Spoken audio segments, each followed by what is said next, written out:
మా latest videos కోసం మా ఈ తెలుగు న్యూస్ ఛానల్ సబ్స్క్రైబ్ చేసి గంట సింబల్ యాక్టివేట్ చేసుకోండి. రేపు వైశాఖ మంగళవారం, చాలా మంచి రోజు. వైశాఖ మంగళవారాలు అంటే ఆంజనేయ స్వామికి ఎంతో ఇష్టం. ఎందుకంటే ఈ మాసంలోనే హనుమ జన్మించాడు గనుక వైశాఖ మంగళవారం రోజు హనుమకి పూజ చేస్తే చాలా మంచిది. అయితే ఈ మంగళవారం రోజు రాత్రి ఈ పువ్వును తల కింద పెట్టుకుని పడుకుంటే చాలు, తెల్లారేసరికి మీ కష్టాలు తీరిపోతాయి, వద్దన్న ధనం దూసుకు వస్తుంది, అష్ట ఐశ్వర్యాలు సిద్ధిస్తాయి అని శాస్త్రాలు చెప్తున్నాయి. ఎందుకంటే ప్రకృతి మాత మనకు అందించిన అద్భుతమైన కానుకలలో పుష్పాలు అత్యంత ప్రధానమైనవి. సృష్టిలో రంగురంగుల పువ్వులను చూడగానే మనసు ఎంతో ప్రశాంతంగా, ఉల్లాసంగా మారుతుంది. అయితే ఈ పువ్వులు కేవలం అందానికి, సువాసనకు మాత్రమే పరిమితం కావు. ప్రతి పువ్వులోనూ ఒకానొక దైవిక శక్తి, విశ్వశక్తి నిక్షిప్తమై ఉంటుంది. హైందవ ధర్మంలో పువ్వులకు ఇచ్చే ప్రాముఖ్యత అంతా ఇంత కాదు. మన పురాణాలు, శాస్త్రాలు పువ్వులను సాక్షాత్తు దేవతా స్వరూపాలుగా అభివర్ణించాయి. అందుకే మనం ఏ దేవుడిని పూజించినా, ఏ యజ్ఞయాగాదులు చేసినా పుష్పాలు లేనిదే ఆ పూజ సంపూర్ణం కాదు. దేవతలందరికీ పువ్వులంటే ఎంతో ఇష్టం. అందుకే వారిని మనం పుష్పప్రియులు అని పిలుచుకుంటాం. శివునికి బిల్వతుమ్మి పూలు ఇష్టమైతే విష్ణుమూర్తికి తామల పూలు, అమ్మవారికి ఎర్రని మందారాలు ఎంతో ప్రీతికరమైనవి. ఈ పువ్వులు విశ్వంలోని పాజిటివ్ ఎనర్జీని తమలోకి ఆకర్షించి వాటిని పూజించే భక్తులకు ఆ శక్తిని ప్రసాదిస్తాయి. కేవలం పూజలకే కాకుండా మన జీవితంలో ఎదురయ్యే ఆర్థిక, సామాజిక ఇబ్బందులను తొలగించడానికి కూడా ఈ పుష్పాలు అద్భుతమైన పరిహారాలుగా పనిచేస్తాయి.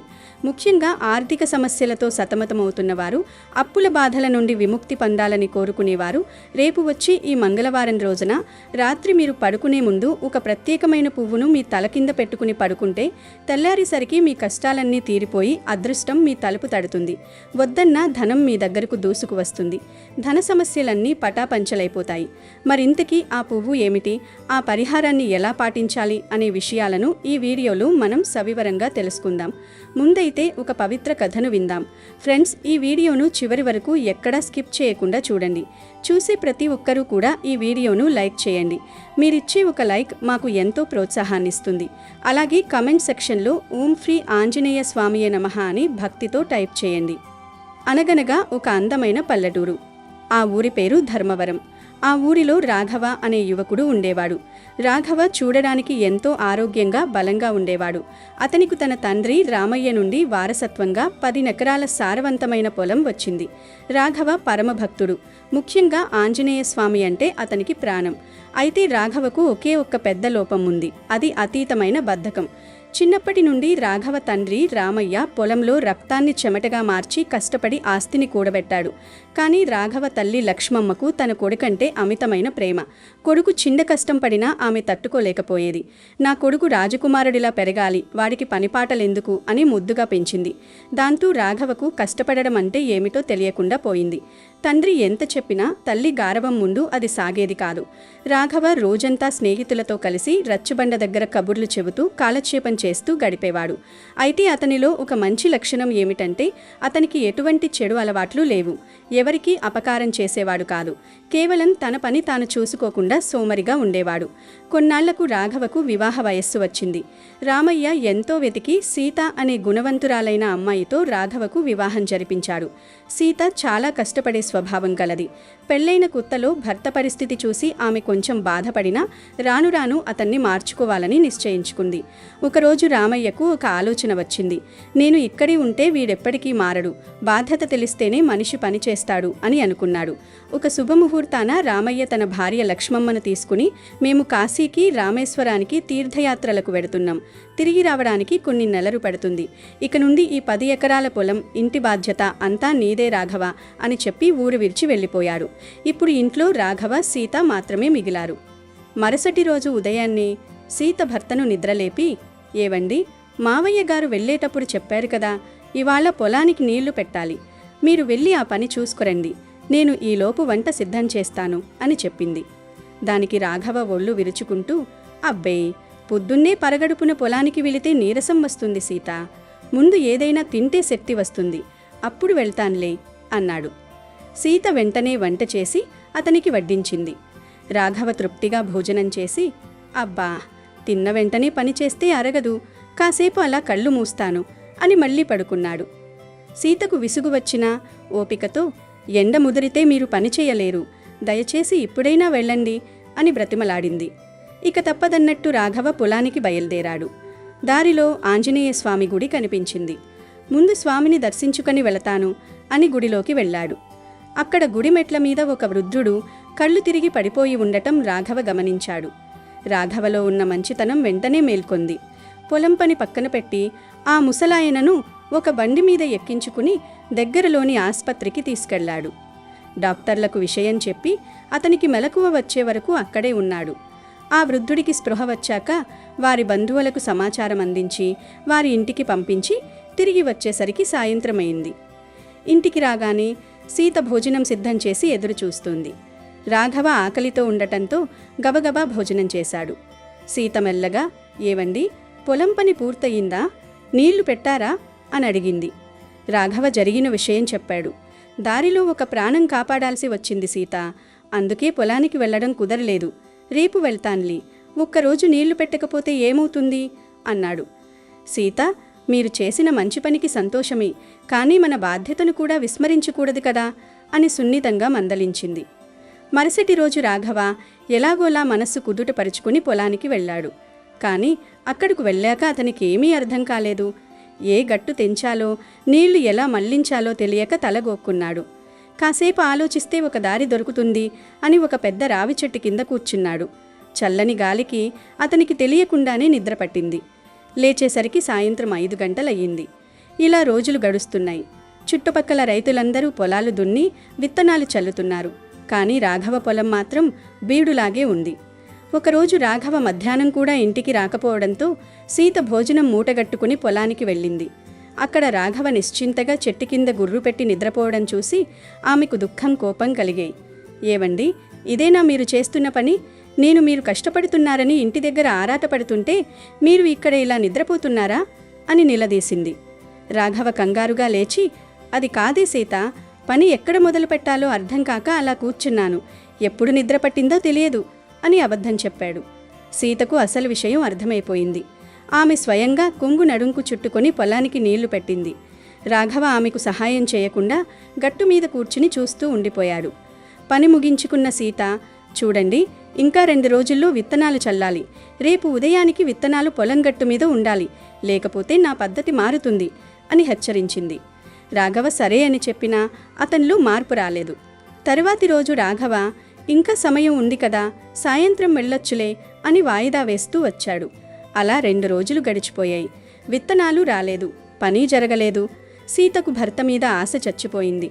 నా మాట మీద మీకు గౌరవం లేదు, కష్టపడే మనస్తత్వం అస్సలూ లేదు, మీతో కలిసి బ్రతకడం నా వల్ల కాదు అని కన్నీళ్లతో తన పుట్టింటికి వెళ్ళిపోయింది. రాఘవకు మొదట భయం వేసినా కాసేపటికి శాంతిస్తుందిలే అనుకున్నాడు. కానీ రాత్రి అయ్యేసరికి ఆకలి దంచికొట్టింది. ఇంట్లో వండి పెట్టే భార్య లేదు, కనీసం నీళ్ళిచ్చే మనిషి లేడు. బయట ఎవరిని అడగాలో తెలియదు. మనస్సు భారమై ఆంజనేయ స్వామి గుడికి వెళ్ళాడు. స్వామి, నేను ఎవరికీ హాని చెయ్యలేదు కదా, మరి నా భార్య నన్ను వదిలి ఎందుకు వెళ్ళింది? నాకెందుకీ కష్టాలు అని ఏడవడం మొదలుపెట్టాడు. అదే సమయంలో ఒక ముసలామి పెద్ద గంప నిండా అప్పాలు తలపై పెట్టుకుని కష్టపడుతూ గుడికి వచ్చింది. అది చూసిన రాఘవ ఆమె దగ్గరకు వెళ్ళి, బామ్మ, అంత బరువు మోస్తున్నావు కదా, నేను సహాయం చేస్తాను, ఇవ్వు అన్నాడు. కానీ ఆమె, వద్దు నాయనా, ఇది నా మొక్కు, నా చేతులతోనే తయారు చేసి నేనే మోసుకుని వచ్చి స్వామికి సమర్పించుకోవాలని నిశ్చయించుకున్నాను. నా సంకల్పం చూసి ఆ స్వామియే నాకు బలాన్ని ఇచ్చాడు అని చెప్పి పూజ ముగించుకుంది. ఆ తర్వాత రాఘవకు కొన్ని అప్పాల ప్రసాదంగా ఇచ్చింది. అవి తిన్న రాఘవకు ఒక ఆలోచన వచ్చింది. ఒక ముసలామె తన భక్తి కోసం అంత కష్టపడుతుంటే నేను నా జీవితం కోసం కనీసం శ్రమించలేకపోతున్నానా అని అనిపించింది. ఆ రాత్రి గుడిలోనే పడుకున్న రాఘవకు ఒక వింత అనుభవం ఎదురైంది. ఎవరూ అతన్ని తడుతున్నట్టు అనిపించి కళ్ళు తెరిచి చూస్తే ఎదురుగా సాక్షాత్తు ఆంజనేయ స్వామి నిలబడి ఉన్నారు. రాఘవ ఆశ్చర్యంతో ఆయన పాదాలపై పడ్డాడు. స్వామి, నా వాళ్ళందరూ నన్ను వదిలేశారు, నేను ఒంటరివాణ్ణయ్యాను అని రోదించాడు. అప్పుడు స్వామి గంభీరమైన స్వరంతో ఇలా అన్నారు, రాఘవ, విను, నీ కుటుంబం నిన్ను వదిలేసింది నిన్ను ద్వేషించి కాదు, నీలో మార్పు చూడాలని. పని చేయకపోవడం అనేది కేవలం సోమరిధనం కాదు, అది ఒక పాపం. భగవంతుడు నీకు శక్తినిచ్చింది కష్టపడటానికే. నువ్వు మంచివాడివి, ఇతరులకు సహాయం చేస్తావు, అది గొప్ప విషయమే. కానీ నీ కర్మను నువ్వు నిర్వర్తించకపోతే ఆ మంచితనానికి విలువ ఉండదు. పని చెయ్యకూడదు అనుకుంటే వేల కారణాలు దొరుకుతాయి, కానీ చెయ్యాలి అనుకుంటే భగవంతుడే దారి చూపిస్తాడు. రేపటి నుండి నువ్వు పొలానికి వెళ్ళు. నీకు ఏ సాయం కావాలన్నా నా పేరు తలుచుకో, నేను ఏదో ఒక రూపంలో నీకు తోడుగా ఉంటాను అని చెప్పి అదృశ్యమయ్యారు. మరుసటి రోజు సూర్యోదయానికి ముందే రాఘవ పొలానికి వెళ్ళాడు. నిద్రను, బద్ధకాన్ని వదిలి గడ్డపార పట్టుకున్నాడు. కానీ అతనికి ఏ మొక్కలు ఉంచాలో, వేటిని పీకేయాలో తెలియక తికమకపడ్డాడు. ఆంజనేయ స్వామి, మీరే దారి చూపాలి అని మొక్కుకున్నాడు. ఇంతలో పక్క పొలం రైతు రాములు అటుగా వెళుతూ, ఏంటి రాఘవ, ఇవాళ పొద్దున్నే వచ్చావు? రా, ఏది ఎలా చెయ్యాలో నేను చెబుతాను అని అతనికి మెలకువలు నేర్పాడు. రాఘవ కష్టపడటం మొదలుపెట్టాడు. చేతులు పొక్కులెక్కాయి, ఒళ్ళు నొప్పులు పుట్టాయి. కానీ అతను వెనక్కి తగ్గలేదు. స్వామి మాటలు గుర్తు చేసుకుంటూ పట్టుదలతో పనిచేశాడు. కొన్నాళ్లకు ఆ 10 ఎకరాల పొలం పచ్చని పంటతో కళకళలాడటం మొదలుపెట్టింది. రాఘవ పండించిన పంట ఊరిలోనే మేలైనదిగా పేరు తెచ్చుకుంది. ఈ విషయం తెలుసుకున్న సీత, రామయ్య, లక్ష్మమ్మ ఎంతో ఆనందంతో తిరిగి ఇంటికి వచ్చారు. తన భర్తలో వచ్చిన మార్పును చూసి సీత కళ్ళల్లో నీళ్లు తిరిగాయి. రాఘవ ఇప్పుడు కేవలం ఒక రైతు మాత్రమే కాదు, కష్టపడే తత్వం ఉన్న గొప్ప మనిషిగా మారాడు. తన పొలం పనులే కాకుండా ఊరిలో ఎవరికి కష్టం వచ్చినా ముందుండి సహాయం చేసేవాడు. కృషితో నాస్తి దుర్భిక్షం అనే మాటకు నిదర్శనంగా రాఘవ తన జీవితాన్ని మలచుకున్నాడు. ఆంజనేయ స్వామి అనుగ్రహం అంటే కేవలం పూజలు చేయడం మాత్రమే కాదు, మన బాధ్యతను మనం క్రమశిక్షణతో నిర్వహించడమే అని రాఘవ తెలుసుకున్నాడు. అప్పటి నుండి ఆ కుటుంబమంతా సుఖ సంతోషాలతో, పాడి పంటలతో వర్ధిల్లింది. ఇక అసలు విషయంలోకి వస్తే, ప్రస్తుత కాలంలో చాలామంది ఎదుర్కొంటున్న అతిపెద్ద సమస్య ఆర్థిక ఇబ్బందులు. మనిషి జీవితంలో డబ్బు అనేది చాలా ముఖ్యమైనది. సంపాదన ఎన్ని మార్గాల్లో వచ్చినా ఏదో ఒక రూపంలో ఖర్చయిపోవడం లేదా అసలు సంపాదనే లేక ఇబ్బంది పడటం మనం చూస్తూనే ఉంటాం. అప్పులు చేయడం సులభమే, కానీ వాటిని తీర్చడానికి చేసే ప్రయత్నాల్లో ఎంతో మానసిక వేదన అనుభవిస్తూ ఉంటారు. రాత్రిళ్ళు నిద్రపట్టక రేపు ఎలా గడుస్తుంది అన్న ఆందోళనతో కోట్లాది మంది జీవనం సాగిస్తున్నారు. కష్టపడి పనిచేసినా ఫలితం దక్కకపోవడం, అదృష్టం కలిసి రాకపోవడం వల్ల ఎంతో నిరాశకు గురవుతుంటారు. కుటుంబ అవసరాలు తీర్చలేక పిల్లల చదువులకు, ఇంటి ఖర్చులకు చేతిలో పైసా లేకపడే బాధ వర్ణనాతీతం. ఇటువంటి క్లిష్ట పరిస్థితుల్లో ఉన్నప్పుడు మనకు దైవబలం, ప్రకృతి శక్తి తోడవ్వాలి. మంగళవారం అనేది కుజుడికి మరియు ఆంజనేయ స్వామికి అత్యంత ప్రీతికరమైన రోజు. కుజుడు అప్పుల బాధల నుండి విముక్తి కలిగించే గ్రహమైతే ఆంజనేయ స్వామి సంకటాలను తొలగించే దైవం. అందుకే ఈ మంగళవారం రాత్రి చేసే ఈ చిన్న పరిహారం మీ జీవితాన్ని మలుపు తిప్పుతుంది.